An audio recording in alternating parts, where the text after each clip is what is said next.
मेरे हस्बैंड ने और मेरे प्राइवेट पार्ट को काट दिया था। मेरे आपके साथ जानवर से भी बदतर सलूक किया गया। दोनों के सामने ही मेरे प्राइवेट पार्ट को चीर दिया। 7 महीने का था तभी मुझे खगौल ला के छोड़ दिया गया था। मैरिटल अफेयर्स हैं तो औरत से बड़ी दुश्मन औरत की कोई नहीं।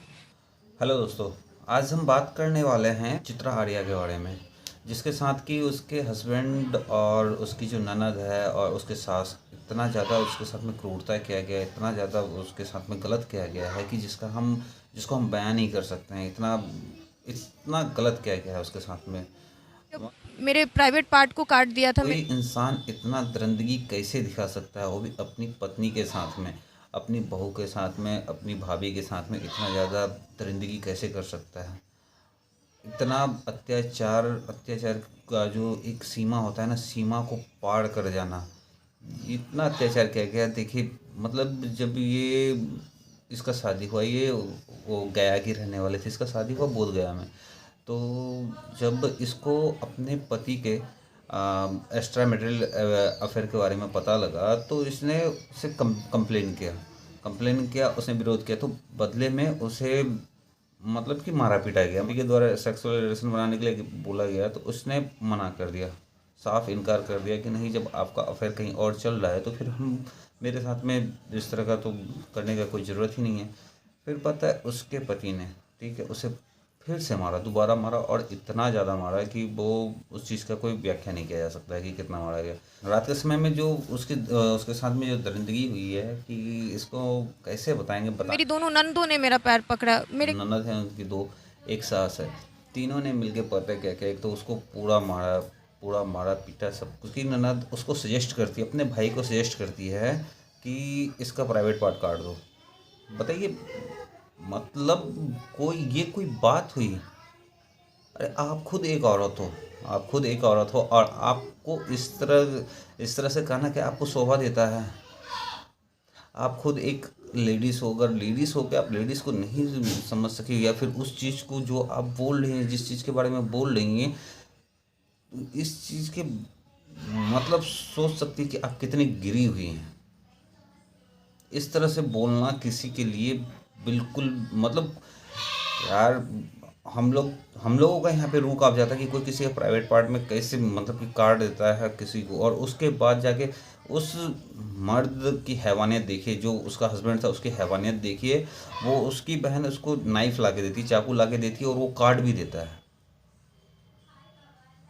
उसकी बहन के सामने, उसकी माँ के सामने में, सबके सामने में। बताइए वो कितना गिरा हुआ इंसान होगा, कितना मतलब जलील इंसान होगा, जो कि इस तरह से किया है। वो भी किसी अदर पर्सन के साथ में, अपने घर की लेडीज़ के साथ में। सोचिए, कोई इस तरह से कर सकता है तो वो बाहर कुछ भी कर सकता होगा। उसके लिए कोई भी मतलब इज्जत, मान सम्मान, मान मर्यादा, कुछ भी उसके लिए कुछ भी मायने नहीं रखता है कि मतलब कि वो लेडीज़ है, वो जेंट्स है। वो अब ऐसे लोगों को पता नहीं क्या क्या बताएंगे अभी। ननद जो है वो आशा का काम करती है, उसने खुद ही अबॉर्ट किया। मेरे नज़रिए से इन लोगों को जितना ज़्यादा सज़ा दिया जाए ना, उतना ज़्यादा कम है। लोगों के लिए कोई राही दुहाई नहीं, कोई माफ़ी नहीं, कुछ भी नहीं। मतलब सज़ा पे सज़ा ही होना चाहिए। इन लोगों को कोई माफ़ी नहीं मिलनी चाहिए, कहीं पे भी नहीं, किसी भी तरह से कोई माफ़ी नहीं मिलनी चाहिए। और पता है कारण क्या था इस चीज़ का, कि इसको पता लग गया था उसके बारे में, और इसकी जो बहन है वो खुद, जो इसके गांव में जिसके साथ में अफेयर था इस लड़के का, उसके हस्बैंड का, चित्रा के हस्बैंड का जिसके साथ में अफेयर था, वो खुद इसका कई बार अबॉर्शन की है। वो एक आशा है, जो उसकी बहन है वो एक आशा है, वो खुद कई बार इसका अबॉर्शन की है। उसके वजह के फिर इसने चित्रा का भी अबॉर्शन किया। फिर मतलब इसको इसको मतलब कि एक ठो बंधने के लिए कि हाँ चलो ठीक है, इसके फिर जब वो उसको छोड़ दिया वहाँ पे, फिर आस पड़ोस के लोग, जब उन लोगों को पता लगा कि इस तरह का है, तो वो उठा के लेके हॉस्पिटल लेके गए। उसके वजह के फिर स्टिचिंग वगैरह करवा के लाए, ठीक है। तो अब स्टिचिंग करवा के लाए, फिर पता है सेकेंड डे उसको ज़बरदस्ती प्रेग्नेंट किया गया। उसके साथ ज़बरदस्ती रिलेशन बनाया गया ताकि वो उसको प्रेग्नेंट किया जाए। प्रेग्नेंट हो जाएगी, बंधन में बन जाए कि हाँ ये उसकी वजह कि ये यहाँ से जा नहीं पाए, या फिर यहीं पे रहे, यहीं पे करे, जो भी मरे सरे जो भी करे। एक बात बताइए, कोई लड़की, अगर कोई लड़का बाहर में, और जब वो इसका कंप्लेन उसके अपनी सास से हो कि तो बोलती है हाँ मेरा बेटा है, वो कुछ भी कर सकता है, वो चलेगा, वो बेटा है। अब एक बात बताइए, बेटा है अगर इस तरह से कर सकता है तो बेटी क्यों नहीं कर सकती है? क्यों वो आपका बच्चा नहीं है?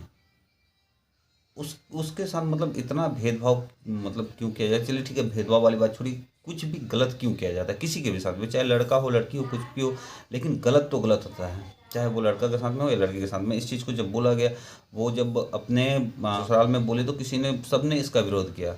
उस लड़की के बारे में बोली तो उस वो कुछ भी कर वो भी कुछ कर सकता है, वो उसके लिए कोई ये नहीं है, उसके लिए कोई सजा का प्रावधान नहीं है या फिर कुछ भी नहीं है। और जब भी अपने मायके में बोली तो इसके फादर भी सजेस्ट करते हैं कि हाँ मतलब होता है ये, बोले घरेलू हिंसा झगड़ा होता है, क्यों भाई अगर आप बढ़ावा नहीं दोगे तो क्यों होगा? अपने अपना बेटी दिया है, कोई मतलब क्या था आपके लिए, कचरा था क्या? उठा के फेंक दिया, मतलब निकल गया तो निकल गया, वापस नहीं आना चाहिए बोल के? ऐसा तो कुछ नहीं है ना। वो भी आपकी आपकी खुद की बेटी है। दूसरे का होता है तो चलो ठीक है, थोड़ा सा मोह माया कम होता है तो उसमें इस तरह का हार्डली डिसीजन लिया जाता है, लेकिन ये आपकी खुद की बेटी है, इसके साथ में आप ऐसा कर रहे हैं, उसके साथ में ऐसा किया गया, इतना अन्याय इतना अत्याचार किया गया, सुन के भी रूह कांप जाता है। मन तो क्या बोले इन लोगों के लिए, इस कानून में जो भी सजा हो ना, हार्ड से हार्ड। ऊपर से जब दानापुर कोर्ट में इसने एक 498 A का जो इसने केस दायर किया तो आया पुलिस थाने से, थाने वाले को इसने पता है जो लड़का है उसने 3 बार 3-3 लाख रुपए करके दिया। 3 बार आते थे चले जाते थे, आते थे चले जाते थे, आते थे चले जाते थे। फिर नॉन अवेलेबल जब वारंट जारी हुआ उसके बावजूद भी गया 2 महीने के अंदर में पैसे के दम पर बाहर आ गया। ये कहती है कि मैं अब अपने लिए कुछ नहीं कर रही हूँ, जो भी चाहिए मेरे बेटे का जो अधिकार है वो चीज़ इसको मिलना चाहिए, ठीक है, मेरे बेटे का जो अधिकार है वो चीज़ इसको मिलना चाहिए। तो वो बोल रहा है कि नहीं हम कुछ भी नहीं देंगे, हम 1 रुपये नहीं देंगे, तुमको जो करना है करो, जैसे जो भी तुम्हारा मर्जी में आए वो करो, लेकिन हम इसको 1 रुपये भी नहीं देंगे। आप लोग बताइए, आप लोग इस वीडियो को शेयर कीजिए ताकि कम से कम उसको कुछ तो न्याय मिले, कुछ तो इंसाफ मिले। मतलब हर जगह ऐसा सुनने के लिए आ रहा है, आज यहाँ पे ये मैटर हो रहा है, वहाँ पे वो मैटर हो रहा है, इस तरह से कब तक चलेगा? ये तो समझ से बाहर है ना। आप लोग अपना राय कमेंट में दीजिएगा, बताइएगा कुछ अगर गलती सलती कहे होंगे या फिर जो भी है। धन्यवाद, जय हिंद।